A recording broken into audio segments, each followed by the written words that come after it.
In my quest of processing pork fat without too much manual labor on my part, I figured I'd try my kitchen machine, and I found it worked quite well. The trick is not to overload, so I'm only putting in 1 or 2 bits at a time.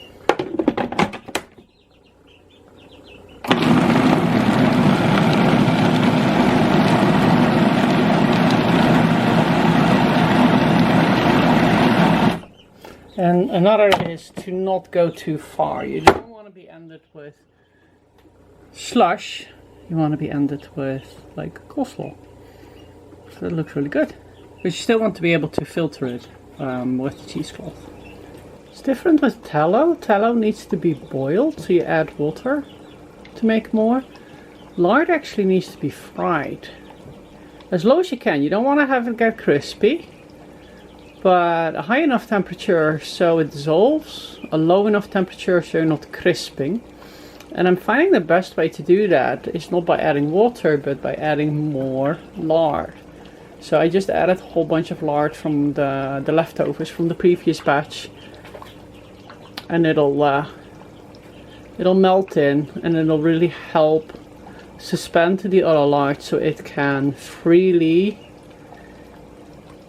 melt down. And then when you have a lot of new fresh lard, then the protein remains will start crisping, and that is okay. You just don't want to have the whole fat globule to do that all the way in the beginning, because the hotter it goes, the darker the lard gets, and the more gamey it smells. The gamey smell is actually not from the pig, it's from a lot of it is from the speed of the extraction process, which we have control of mostly.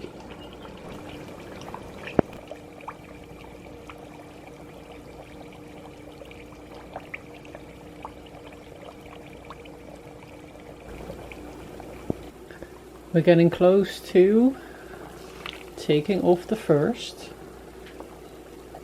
of the rendered lard, the liquid, and removing the starting to get a little bit crunchy proteins. The thing with stirring this, and that's why I do a special segment, is you want to go from the top a little bit down, and don't go immediately down from the bottom, because sometimes there's pockets of stuff down there and it will splatter, and you don't want to have lard splatter up right into your hand.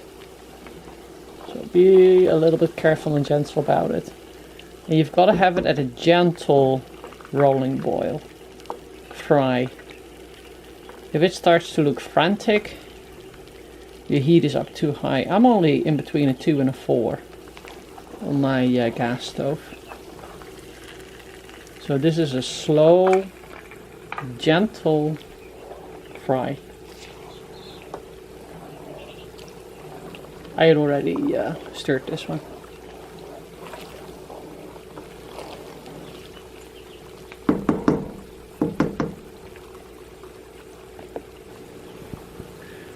When adding new fresh lard to already hot rendered lard, you can get foaming. So it pays to have a good amount of headroom, and to be a little careful with stirring, because stirring often can suddenly make it foam over. Just take it slow, see what's happening, and turn down the heat if you need to.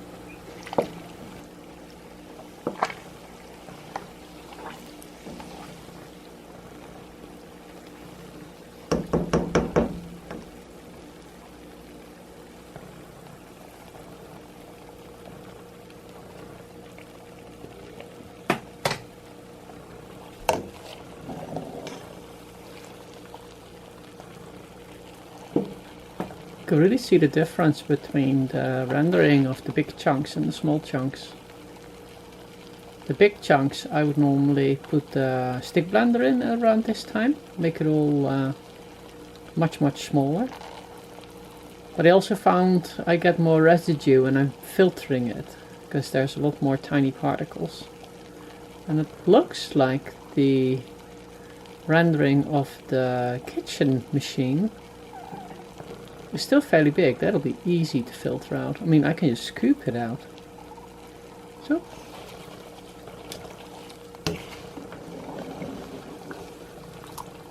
And the lard itself is doing very, very well. It looks clean, smells clean, it's perfect.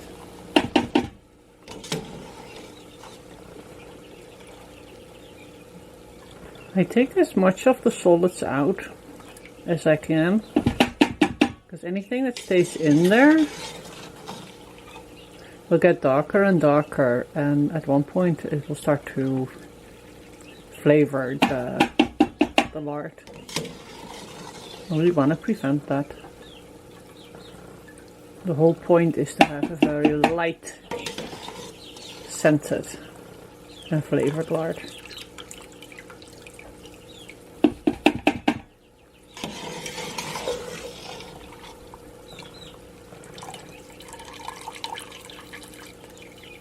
So the first iteration, I won't take a lot of rendered lard out, because this is the bulk that I'll use for the next batch to fry in. And you'll find that the first one takes quite a bit longer. Once you've got a nice amount of frying lard, the next batch goes so much quicker.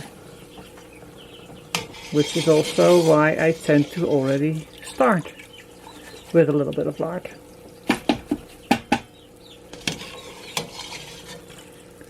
Don't throw out. This is crackly. Don't throw it out. I mean, I don't eat it. Some people do. I don't.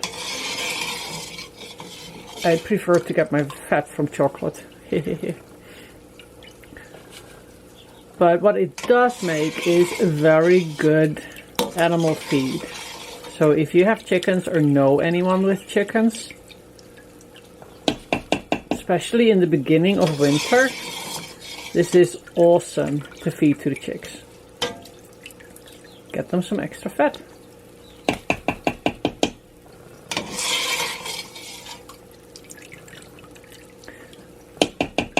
Okay, so that's a one empty one.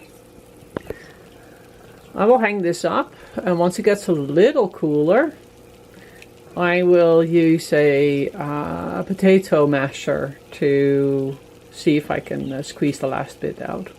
There's always a little bit of remnant in there. But other than that, this is a pretty clean render. I mean, look at the lard. It's beautiful.